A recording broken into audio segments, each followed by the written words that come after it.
Warning: the following video contains explicit language which may be offensive to some viewers or inappropriate for children. The content within this video is intended for mature audiences only.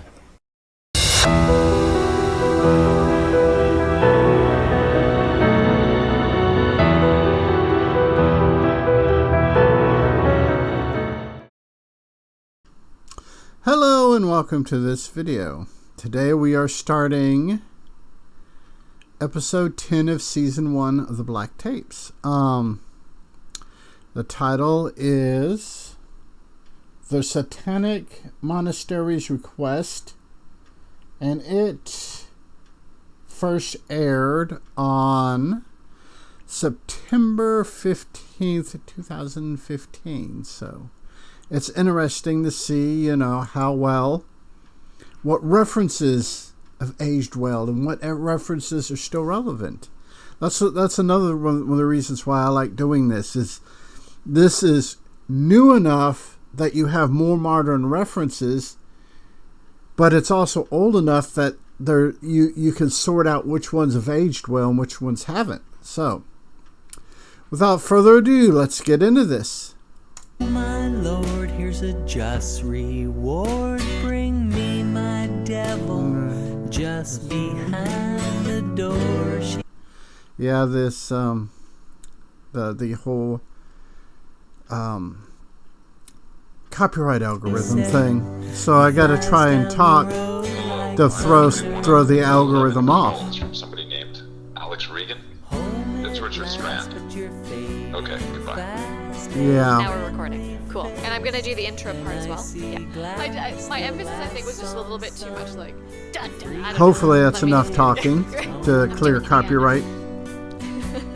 And we'll go This is a good song, though. I do like it. Saw someone standing over his bed. Is it true that you disappeared for 5 days? I know. Yes, it It's like was. adding another layer of creepy on top of creepy. Yep. The Black Tapes podcast is an exploration of life, belief, faith, and occasionally the paranormal. This season we're focusing our lens Occasionally? on the work of the Strand Institute and its enigmatic founder and president, Dr. Richard Strand. We're telling the story of the Black Tapes in order, week to week. So if you haven't listened to the first few episodes, go back and start there. Because by this point, you're gonna need that information. We'll be here when you get back. From Pacific Northwest Stories and Minnow Beats Whale, it's the Black Tapes podcast. I'm Alex Regan.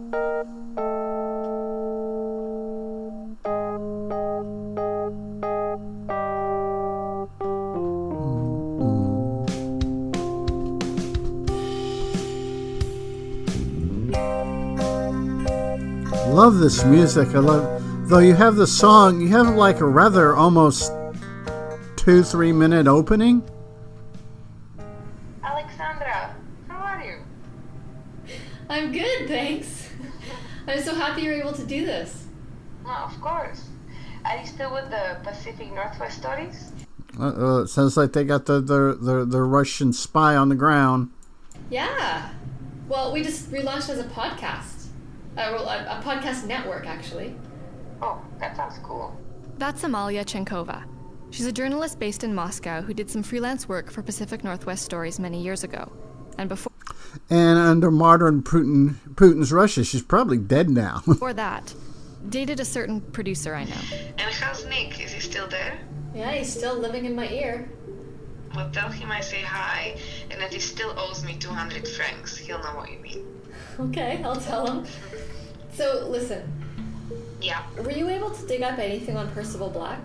We still haven't been able to get through to anyone up there. Me neither, I'm afraid. I haven't gone to the Abbey myself. It's a 7-hour drive to Saransk. But Oh, Texas, we drive that far just to go shopping. I did find something which may be of interest. Great. So I'm not sure how familiar you are with this stuff. Assume not at all. Okay. Well, Saransk... See, that is one way to get your exposition out there in a way that it feels natural to the audience. It's a real good plot device. He is loosely affiliated with the Russian Orthodox Church, a kind of splinter faction of the Order of Saint Benedict. All right. I emailed the abbot asking if I could interview Percival Black. And? And he told me that Black has taken a vow of silence. Really? Yes. That's convenient. Apparently he wants to focus on worshipping God through action and music, not words. Must have been something I said. You spoke to him recently? Just over a week ago. Then yeah, it was definitely you. So, Percival Black is silent. Any luck with Keith Dabbage? The abbot said he'd never heard of anyone named Keith Dabbage.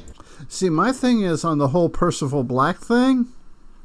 Did he willingly take a vow of silence, or was it kind of forcibly suggested to him that he take a vow of silence?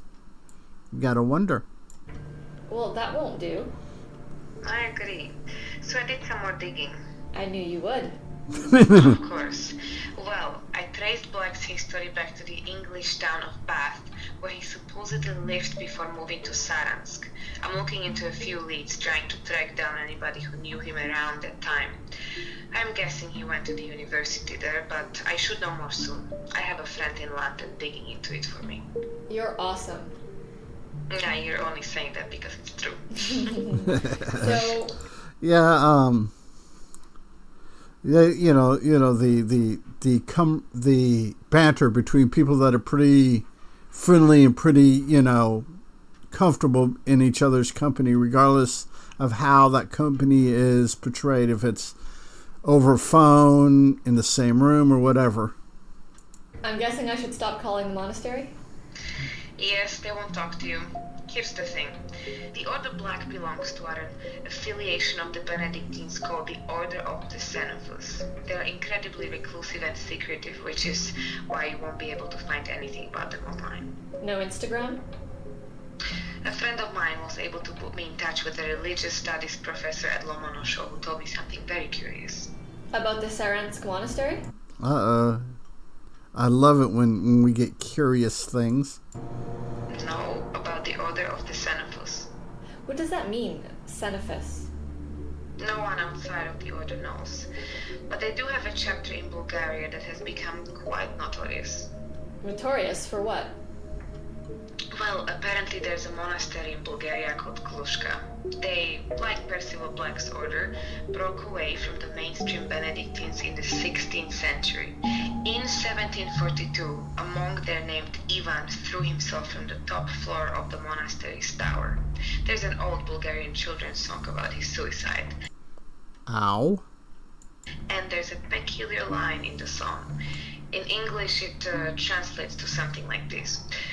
Ivan thinks he can fly to God, but the devil has him by the ankles. The pale robes still shake their heads. Pale robes? The Benedictine monks are also known as the Black Robes because of the color of their habits, but the brothers of the Order of the Xenophus wear robes that are a pale gray, so pale robes. Interesting. Very, very. Interesting. Yes, so there were stories that this monk sold his soul to the devil in Glushka. These rumors persist. Even today people tell scary stories about the place to keep their kids in line. Yeah, that's, kind of what we do in this day in different forms and different fashions. The monastery's still there? Yes, and as secretive as ever. Although, for some reason in 1983, an American paranormal investigation team were allowed inside. Really? Yes, they must have been related to or knew somebody high up on the inside. Or they could add some dirt on somebody, you never know. Please tell me you found out everything there is to know. Oh, I did. And get this. What? They conducted a seance inside of the monastery. That makes no sense. Yeah, you're right. It doesn't make any sense. why would a holy order devoted to God allow that type of thing? That's got to be breaking at least a dozen monastery rules. Who knows? But it happened, and I have the proof. No. Yes, I'm sending it to you now. Amalia sent me a compressed video file. The seance was recorded on VHS in the early 80s, so the resolution isn't the best. If we could clear the room, that'd be wonderful. There's a woman seated at a table. She looks to be about 30, dressed like a young Stevie Nicks. And depending on how she looked, that could be really, really hot, depending exactly, which Stevie, which, concert tour Stevie Nicks that she was emulating. She's with a man who appears to be her assistant, seated to her left. There are 3 other men at the table. All of them appear to be monks. They're wearing pale gray robes. In the middle of the table is what looks like a glass sculpture, a 2-foot-tall crystal version of that obelisk from Kubrick's 2001: A Space Odyssey. Okay. That's interesting, because in the last video there was a sound that reminded me of 2001: A Space Odyssey. Now we have this reference. That's just kind of cool. It makes me wonder if they did that on purpose. If they had that sound at the end of episode 9 to set this up in episode 10. That's kind of interesting. That thing on the table looks a lot like that weird thing on the cover of Led Zeppelin's Presence. That's my producer, Nick. I'm surprised to see the monks holding hands with a woman. I'm surprised to see the monks participating in a seance.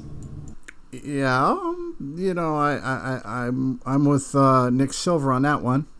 Maybe it's a white seance? Maybe they're allowed to communicate with the dead, but only on certain days of the week.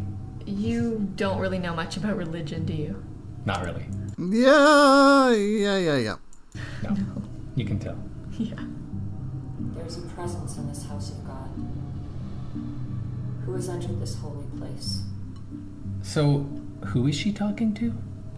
I'm guessing the presence. Right. If you have lost your way, or you're feeling trapped, I can help you find a better place. See, this whole thing, the whole punning this off as a investigative journalism thing, wrapped it, converted. I mean, that makes the monks of this monastery, makes them sus as hell. A final place to rest. This is a station of devotion, a place of worship. If you are not a traveler here of the same accord, you are trespassing. We are aware of your presence. There's no need to disguise yourself. You may come forward. Reveal yourself.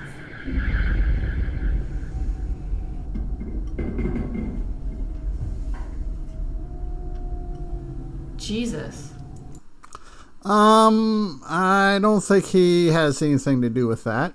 Maybe a little play-by-play for the listeners? Right. So, okay, that weird thing in the middle of the table just started shaking on its own. Or somebody bumped the table. Oh, you're taking his side? Whose side? Damn straight. You know who. Are you the fallen brother Ivan, who is here with us today?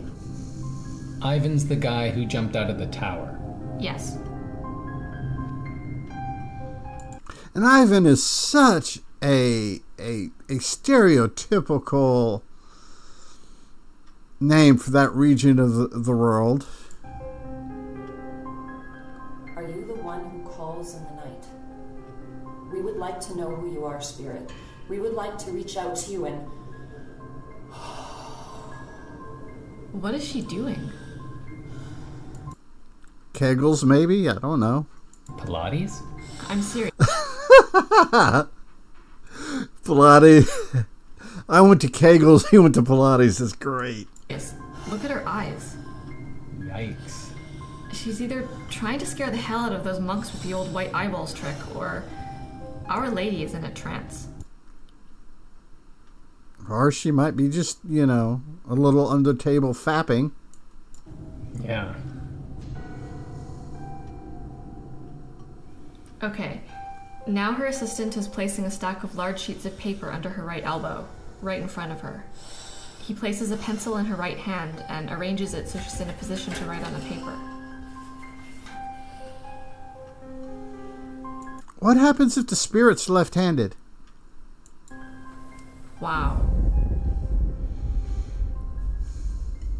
Picture a woman who appears to be in some kind of deep trance, her hand moving sharply, erratically in jagged circles all over the page.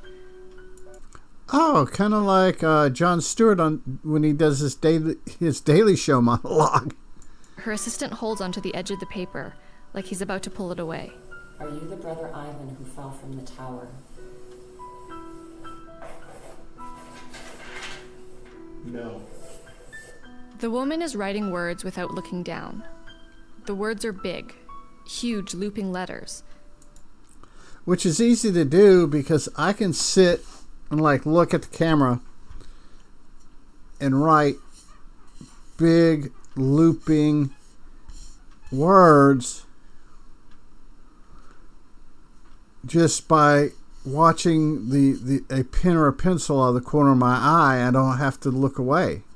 So yeah, that's fairly easy to debunk. As she writes, her assistant asks questions to whatever entity they believe is present, and then reads the medium's answers from those large pages. And I think we'll go ahead and wrap this video up here. And until next time, everyone, be a good human, be good to other humans. Peace. Hey, it's 10 p.m. Do you know where your children are?